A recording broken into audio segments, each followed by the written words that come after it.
Yan. Magang maaga, ganyan, papakalong.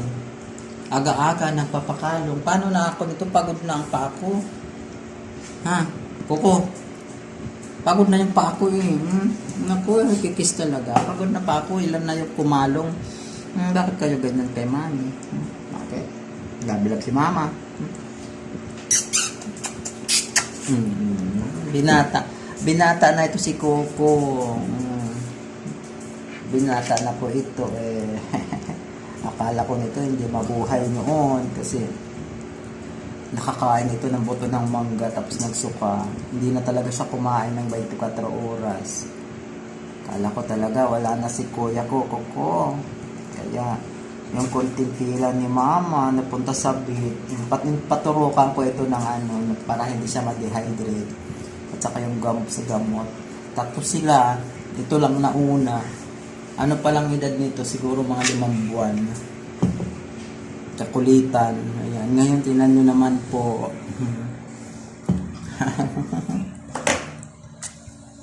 Lahat yan. Pag umupo ako dito, kanya-kanya yan sampah. Ewan ko ba mga itong mga alaga ko kasi pag nakaupo ako sa ganito, sampah na. Sampahan, papakalong. Lahat yan dala-dalawa. Kaya pagod ang paa ko. Coco. Sabi hi. Mag-hi ka.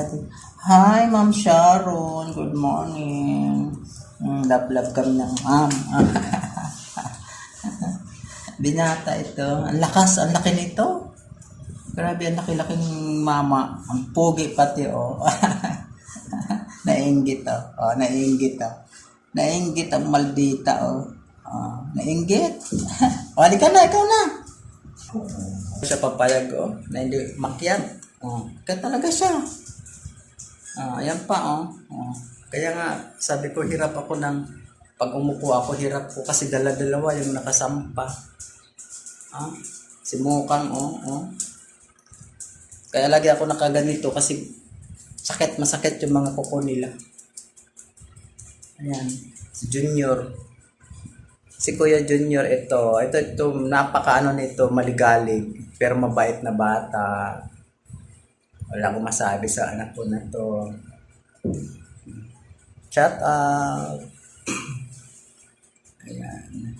Mayroon sa lamisa, nakaharap sa akin. Nagkakape ako, di ako makapagkape kasi mayroong ang tinapay, nakabantay. Tag-iisa sila. 2 na lang natira. Parang gusto pa kainin ni Mukang, Pengkang.